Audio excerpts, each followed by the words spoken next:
Super Supportive by Sleyca. Chapter 23 Funeral. Hannah's service was being held in the memorial garden at her old alma mater.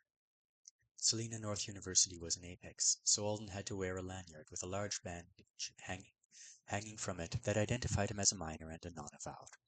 Miss Chow had called it the double squishy combo. It looked dorky, and it came with a button he could press in the event of an emergency.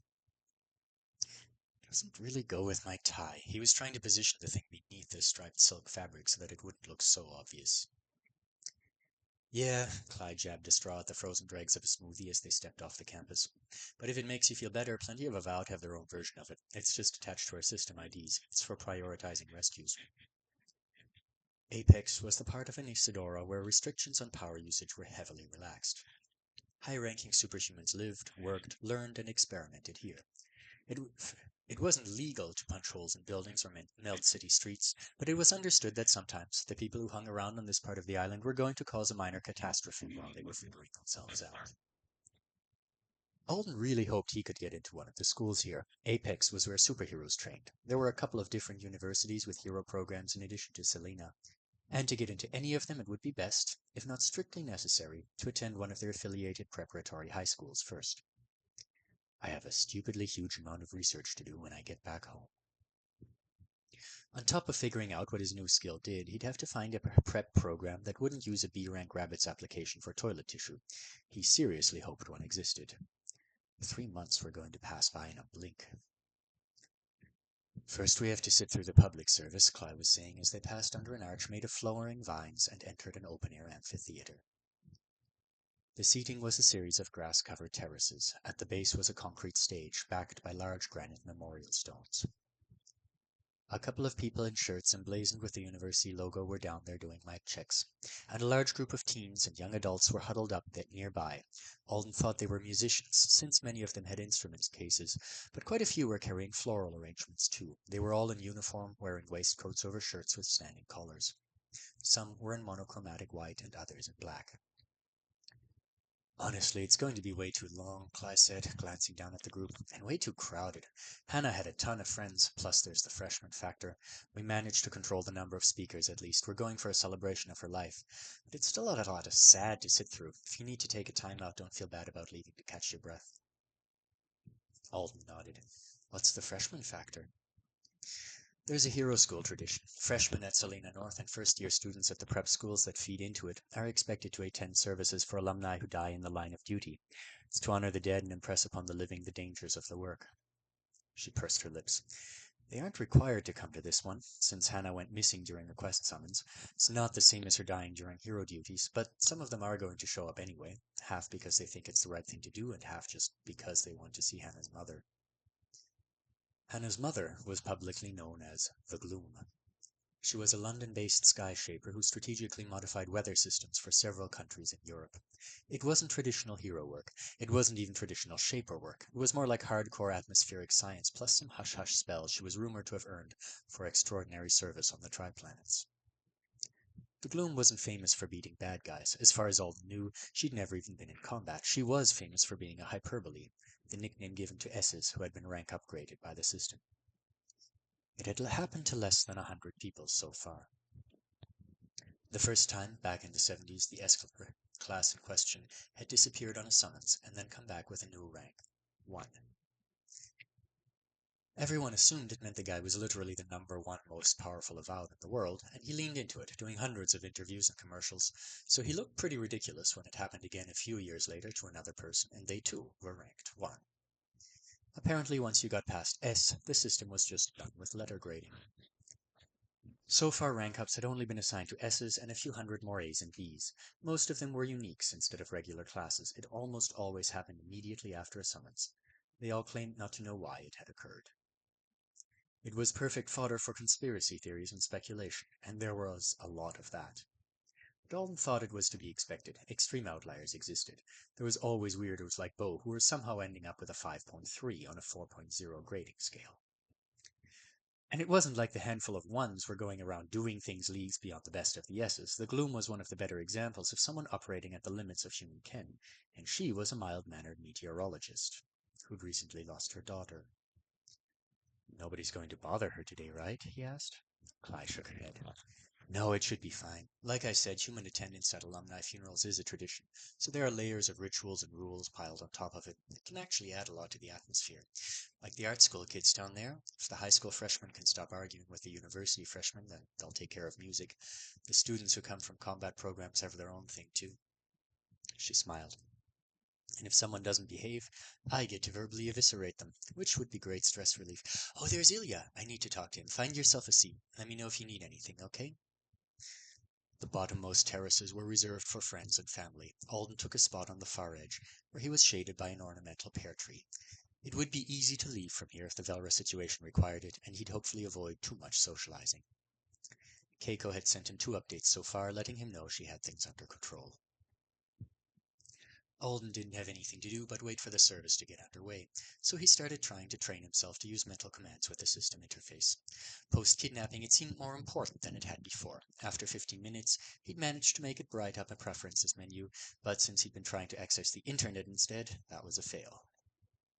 Eyes aching from straining to see something that was really all in his head, he leaned back and shoved his hands into his pockets. It was getting too tempting to poke at the interface, and it would be conspicuous. People were starting to trickle in for the service.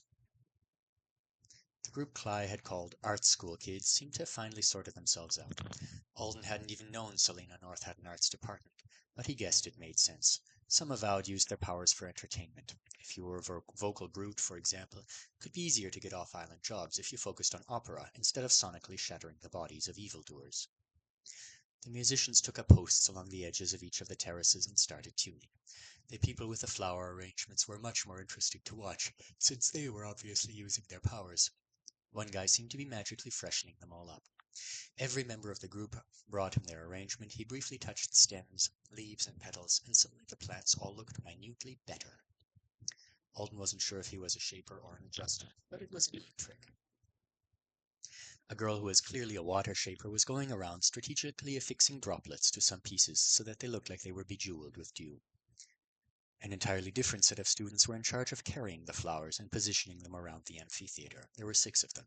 They moved in pairs, and each pair was perfectly in sync. Their motions were unnaturally flawless and light. Maybe they were dance majors. They clearly had enhanced physicals of some kind. A pair of girls floated towards him like they were barely touching the grass and placed a white ikebana-style arrangement a few feet away on the terrace. The students from the hero courses were also arriving, though they were too far away for Alden to get a really good look at them. They had military-style formal jackets, and they were positioning themselves in a loose, outward-facing ring around the exterior of the amphitheater, like an honor guard. Other arrivals in slightly different jackets were taking up some similar guard posts on the top terraces. Alden didn't know if the difference in positioning had to do with age or rank, or if maybe they were from another program entirely. If there were artists in attendance, there had to be superhuman teens who wanted to be scientists and engineers here as well. I am completely surrounded by Avowed. He would be one of them too, once he affixed, but it might be hard to get used to the idea that almost everyone he encountered on a daily basis would have superpowers. Uneven. Alden jumped. Seriously again? What is it now? His creepy new sixth sense was tingling. It was faint but unignorable. He looked around and saw a pale boy, dressed in all black about 6 feet away. He had a severe expression on his face, and he was undoing the clasps on a harp case. He was going to be the musician for this terrace. Alden had noted him briefly among the arts school teens earlier, mostly because he looked like he was around 10 years old. He thought at first it might be someone's little brother, but he didn't have the dorky lanyard, so he must have been an Avowed, one who'd yet to benefit from puberty. He was the uneven person. Alden stared at him for a little too long, and the harpist glanced over. "Hello," he said in a morose voice. "Grandmother doesn't like Keiko's plan. She sent me to make sure you don't run away before Hazel gets here." "What the fuck?" Alden thought angrily. "You can run away if you want, though." The voice almost sounded hopeful. "There's loads of places to hide on campus. I'll say I did my best, but I couldn't find you. I haven't mastered any chains that would be good for a manhunt." Alden wanted to chew him out, but instead he settled for hissing. "I've already promised I'd go through with it. Tell your crazy grandma to leave me alone." The Velra sighed. "If I could boss her around, I would be here. I was supposed to be going to the theater with my friends today." He looked down at his own hands. "Bet the blowback from the gloss takes my fingers from me. I've thought about it a lot. It's just the right level of consequence and cruelty, even if it's just a few, and it would make everyone but me happy, since they think focusing on music is wasteful. Said Alden. It was a little hard to berate someone who seemed to be dead serious about losing his fingers in the near future. Anyway, I'm Lute. He closed his eyes, moving his hands around each other in a slow swirling motion, and started whispering. Alden recognized the hand gestures and cadence of a word chain, though he could only pick out a couple of the actual Artonan words at this volume. He also had an unexpectedly strong sense of Lute's accuracy, which wasn't something he'd ever experienced in chaining classes at the consulate. He'd always thought it was a matter of hoping the chain linked you to an opposite, but listening to the Velra boy chant, he was somehow sure that the link was formed. Even stranger was the fact that Lute himself was becoming slightly less uneven as the chain progressed. Holy shit, thought Alden, feeling enlightened. Is that what it means? Can I suddenly sense word chain debt? How? Why? Presumably Lute was doing something to make his playing better. If he'd already spoken of sacrifice half for this type of chain, then it would mean his current one was balancing that line in his ledger. Hey, Gremlin me! Is that what's going on? But all he got in reply was a vague lessening of his own discomfort. Made sense, though. If the Velras were all walking around wearing super luck-like armor, maybe that was why they were the only ones who felt off. Which meant feeding Gorgon some of his blood had given Alden something potentially useful, maybe, if he could actually figure out how to apply it, instead of just using it to gauge when someone had recently cast the first half of a strong word chain. It can't be that sensitive, or I'd be feeling imbalances from more people, right? Many people used minor word chains like the one Alden had learned in class. Apparently, he couldn't detect those. Maybe those little ones just don't work often, or they're actually way harder to get right than I thought, and most people don't do it correctly? If it was, he had wasted a lot of hours chanting for no good reason. When Lute finished, Alden cleared his throat. What was that chain for? He wanted to ask Lute how strong it was, but that question seemed odd to lead with. For them, said Lute, gesturing around the terraces at his fellow musicians, it's to increase their ability to harmonize. They're going to be hopeless without it. That guy on the guitar, don't get me started. Lute plucked a few strings, and in response an oboist at the back took up the melody. When Lute stopped, the oboist continued solo for a moment before a flutist joined in. Then the oboist quit, and the flutist had her own short solo before she was joined by the guitarist. Alden didn't know anything about music, but the song was a soothing one. It felt appropriate for the event.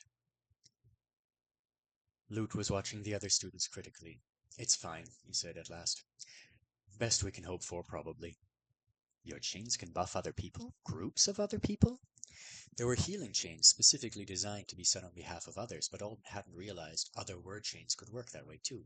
He'd been shocked at the thought of the gloss being cast on the whole Velra clan at once, but that seemed to be a Velra-specific thing.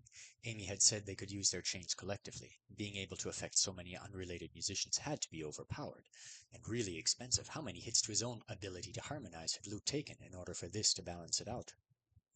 Mass bestowal is one of my S-rank skills, said Lute. Somebody's special. That put things in a different light. Tiny, moody harpist disenchanted with his family was one thing. S-rank casually using a buff ability Alden would kill for to make teenager musicians suck less was another animal entirely. And he'd said he had more than one skill.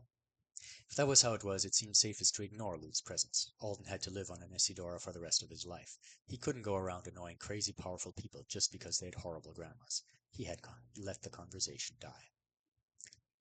The music continued to play while the amphitheater filled. Hannah really did have a lot of friends. Soon Alden found himself offering to hold the Ikebana arrangement to make room for more people on his terrace.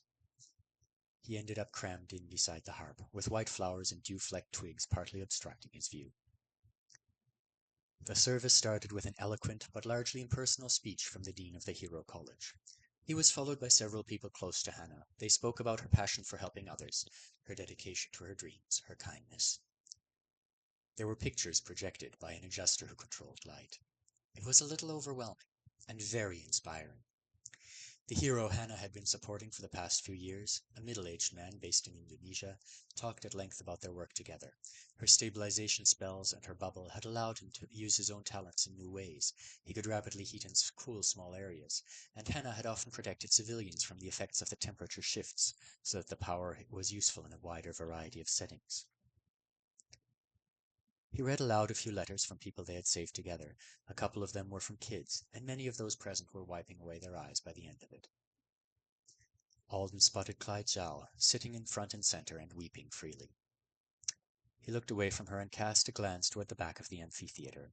Arjun Thomas was back there, almost hidden behind the ranks of uniformed students, who stood in perfect silence for the entire service.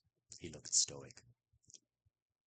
Alden had never quite gotten a handle on what Arjun's relationship with Hannah had become in the wake of the body drainer accident. Hannah spoke of him as a respected and trusted friend, but it was obvious they didn't spend time together, or talk much.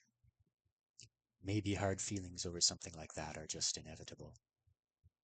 Alden didn't think it should be the case, but what did he know? He'd never torn somebody in half with his bare hands before, nor would he have to. Something like that had to mess with your head.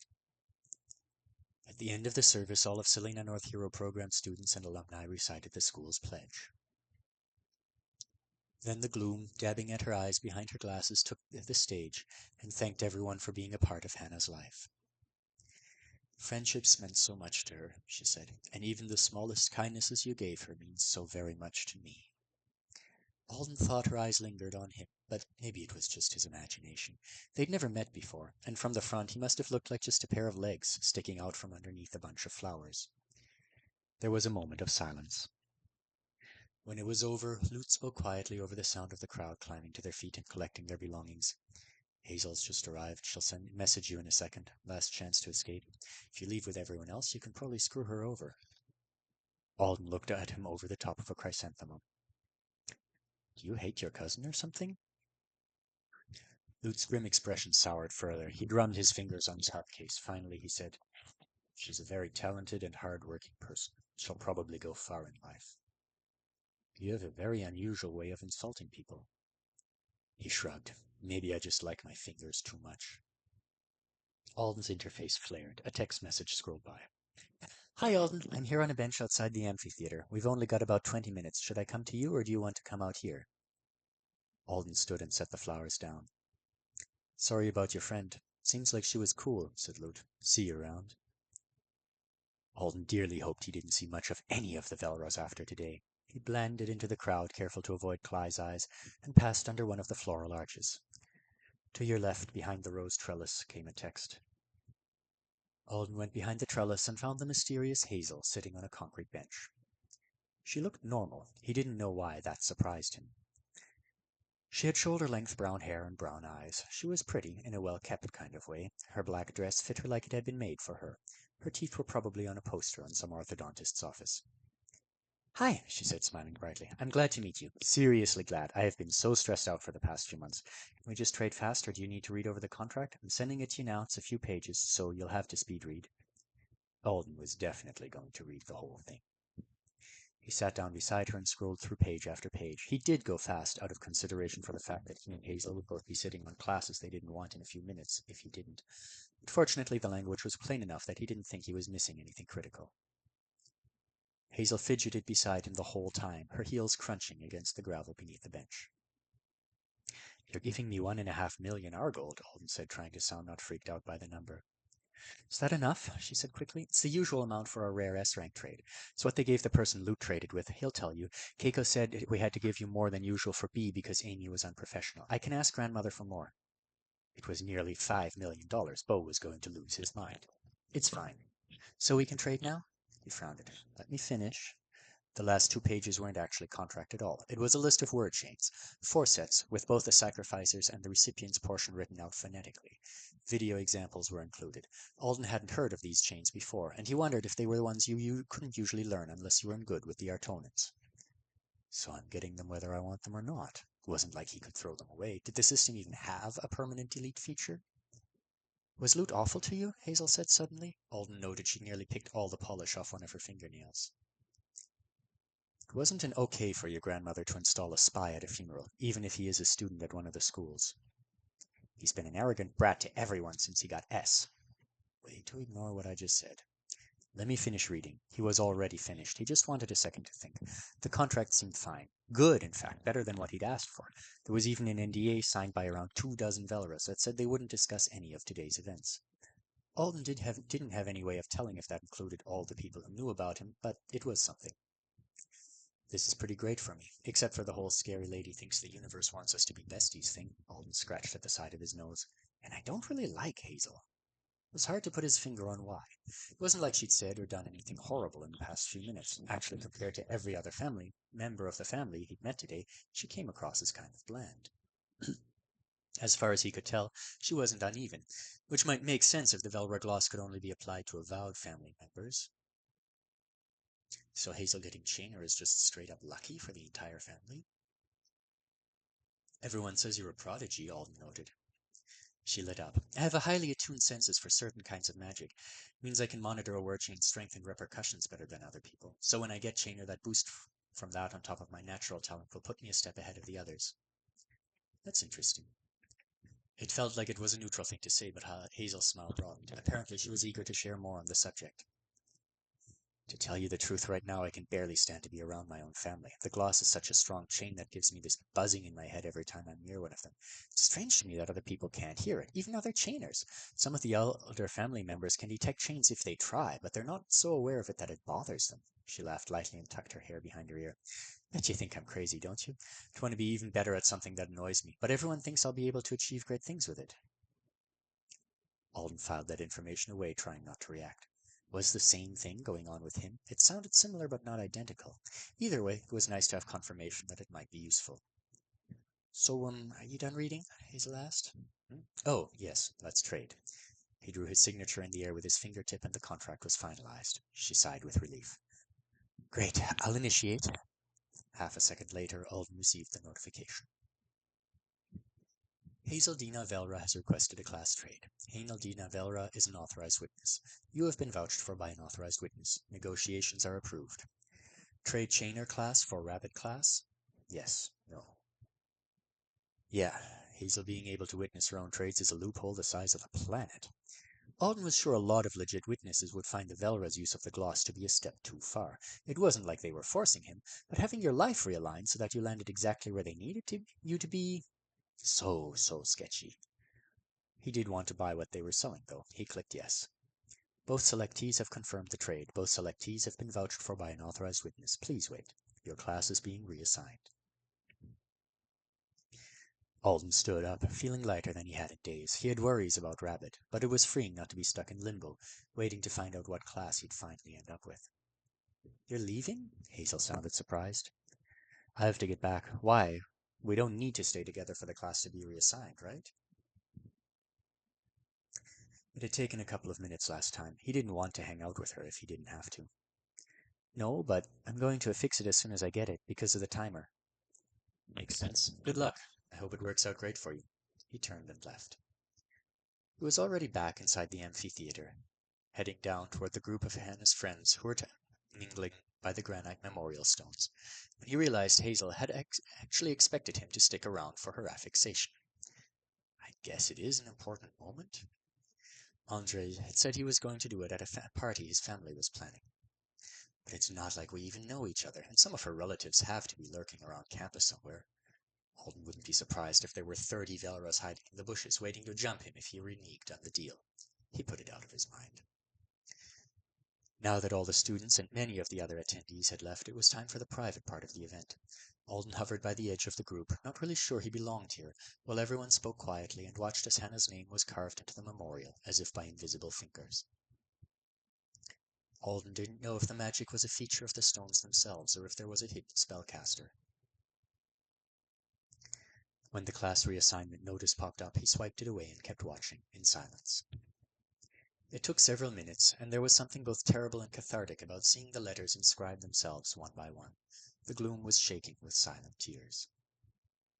When it was over, Alden wondered if he should try to make a quick getaway. Clyde Zhao didn't look like she was in any condition to babysit him on the way back to the teleportation complex, like she'd planned to do. And the chances of him being clobbered by some out-of-control superhuman on his way out of Apex were probably small. But as he started to sneak away, he felt a hand on his shoulder. It was Hannah's mother. She really did look a lot like her daughter. "You're Alden." It wasn't a question, but Alden nodded anyway. "Your forgiveness removed a heavy burden from Hannah's shoulders," she told him. "I'll never forget that." A few people were surreptitiously watching them. Alden felt his face heating. It was only half embarrassment, the rest was nerves. He didn't want to say the wrong thing at a moment like this. "I don't think there was anything to forgive. Hannah was... I look up to her." He'd almost said she was the kind of hero he wanted to be, but he didn't want to out himself here and now. "I miss her," said the gloom. There was such a simple, aching pain in the words it made Alden's breath stop.